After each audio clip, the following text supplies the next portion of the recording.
Blazing hot.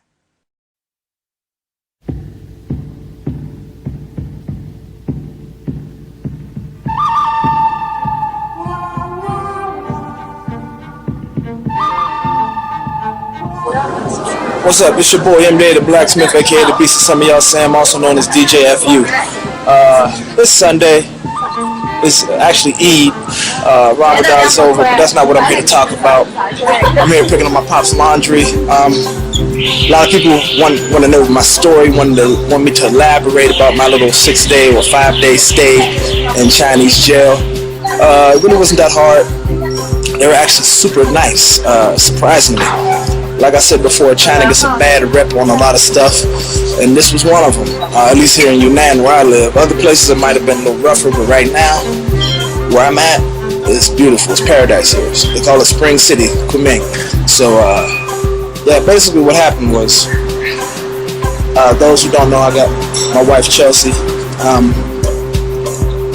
2 years ago, New Year's 2016, had a gig to MC at a little promotion thing. It was in a mall. It was supposed to be outside. It started to rain. Blah blah blah. That doesn't matter. The point is, the guy who set it up for me, I told him my price was $1,000. He said they couldn't afford to pay $1,000, so I accepted $800. He never showed up to the gig, and the people who were there, who had the money, they pretty much said they gave me $1,200. And they said that's what the MC was supposed to get. So I held on to it for 10 days. I didn't hear from him for 10 days. And then he finally said, there was somebody else's money that I got, and I wasn't supposed to get that much money. I've been doing this in China since 2004. And this dude is kind of young. I guess he thought he can get over on me. Basically, if it was really somebody else's money, he would have contacted me the next day or the next day after that. 2 or 3 days. He wouldn't have waited 10 days. Which means he was thinking up a story, trying to figure out how to, because he was cheating me out of money. That happens. People who set up things, they get more than, they usually get the money, then give it to you. But he never showed up, and they gave it directly to me and gave me the amount I was supposed to get. So, he's been mad for 2 years or whatever. And long story short, he wanted to threaten my wife, because she tried to be peacemaker, because she seen him on a group chat talking shit about me, saying I'm afraid of him, I avoid him, and saying that I got 1,005 at first when it first happened.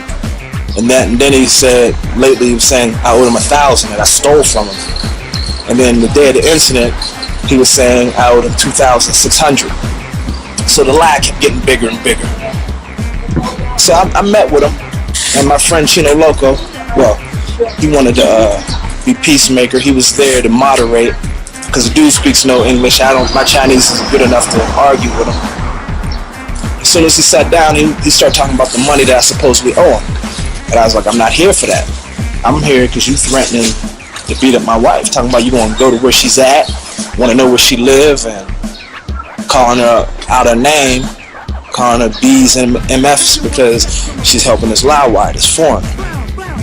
And that's what I wanted to talk about. He ain't want to hear it, so I was like, well, look, if you don't want to hear that, because I don't want to hear what you're talking about, we can settle it right here. He said, fine, stood up and started walking around the corner like, come on this way. I was like, nah, we can do it right here. Basically, he wanted me to show up around the corner where he had 3 friends waiting. I was like, nah, bro, we can do it right here. So he got on the phone, called his 3 friends, and he said, bring the knife. Now, for those who don't know, in China, if you're in a fight, it has to be real quick and you get out of there. Because usually what happens, if there's a friend, or if they get a chance to get on the phone, they call all their friends who come around and then they jump you. So he got on the phone and told his friends to bring a knife. I called him a bitch. I said, man, this supposed to be some one-on-one shit. You 20 years younger than me. You know what I'm saying? I'm almost 45 next month. I'm 45. And you gonna call your friends, little young buck? I called him a bitch. And he stood up and did this. He said, you're gonna get yours. And did like that and dared me to hit him. What? Nigga, I'm from Homewood Brushing. I went to school at TSU in the tray. You don't dare motherfucker to hit, man. I'll sock the shit out of him.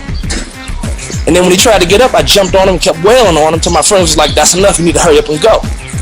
So I got up off of him, and he called his friends again, like, come on.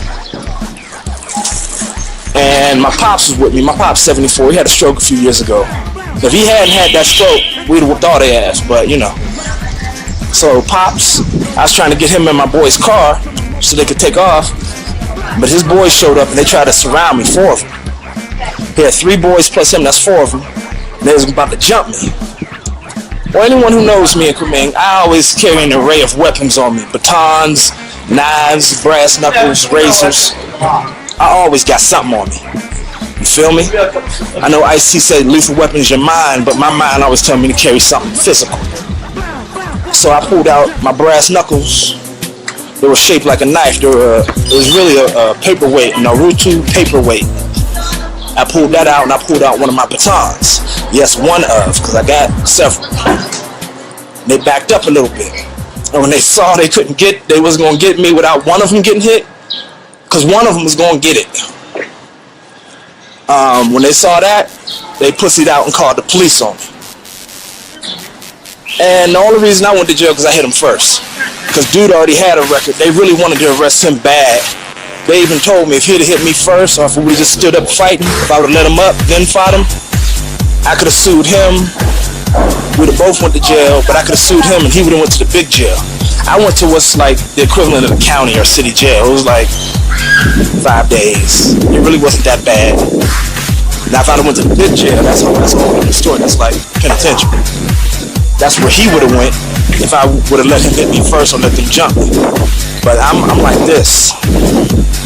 I'd rather risk going to jail and being tapped than letting them jump me and get the upper hand just so I can sue him or so he can go to jail. Fuck that. I handled mine, and his face looked fucked up at the end of it, and I'm cool. So, but as far as the prison story, it really wasn't prison. It was just jail. Like I said, it wasn't. Harris County jail is worse than this. I spent the weekend there before for something that I didn't do. Anyway, that's another story, another time. Point is, bitch ass motherfucker. I went there after they took all the statements at the police station. They went to take me there late at night. It's another city behind me. It's about a 30-minute drive from here. They took me there, but it was around 1 in the morning. And the thing is, they're supposed to get all prisoners coming in. They're supposed to get a physical checkup, medical checkup. But the hospital was closed. The other hospital took me to, they didn't have the equipment. So I had to spend the night in the city jail on a bench at the police station. First thing in the morning, they took me to get my little checkup. No handcuffs, no nothing.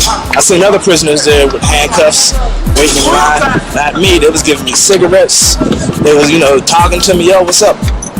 This is the police talking to me, giving me cigarettes and stuff. While I'm getting my physical, we drive there, shake their hands and everything's cool. And they drop me off. I get my little, they give you a bowl when you get in. You get out your clothes, you get in your little prison pajamas, top and bottoms, and they give you a bowl and a spoon. You keep that bowl and spoon with you. They put me in a cell, 10 other dudes. There's 10 beds in the cell. The whole time I was there was no less than 11 people in the cell. At most it was 15. Now the beds are laid side by side by side by side from wall to wall. So it's like one long bed, and you just get in where you fit in. Yeah, motherfuckers farting, stinky feet, but they was cool. They treated me like family. Because when you go to eat, you get rice, then they scoop up some cabbage, put it on top, and whatever else. Now I couldn't usually eat the whatever else because it had pork in it. But what they do here on your commissary, you can buy little stuff. And everybody in my cell, usually you buy your stuff is for yourself. Everybody in my cell, when they went to buy their commissary, they put it all in one big thing, and everybody, it's time to eat, they split it up. And that's how they flavored their food, get little seasonings and other stuff you can buy from commissary. So they were sharing it with me, And I returned the favor when I left some people some stuff that I didn't need anymore. This one dude who got out a day before me, he left me some stuff that he didn't need no more. It was just real community, really. Everybody was cool. Like I said, there's not really much to tell.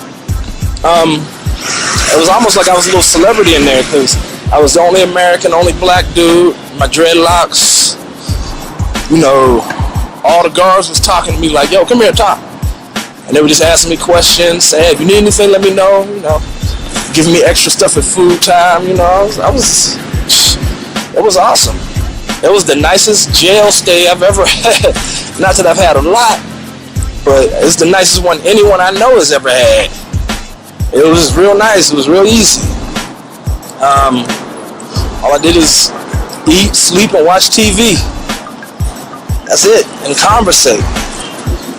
Some people already knew me when I went in there. There was a guy, you know, because I DJ and I MC here, I rap.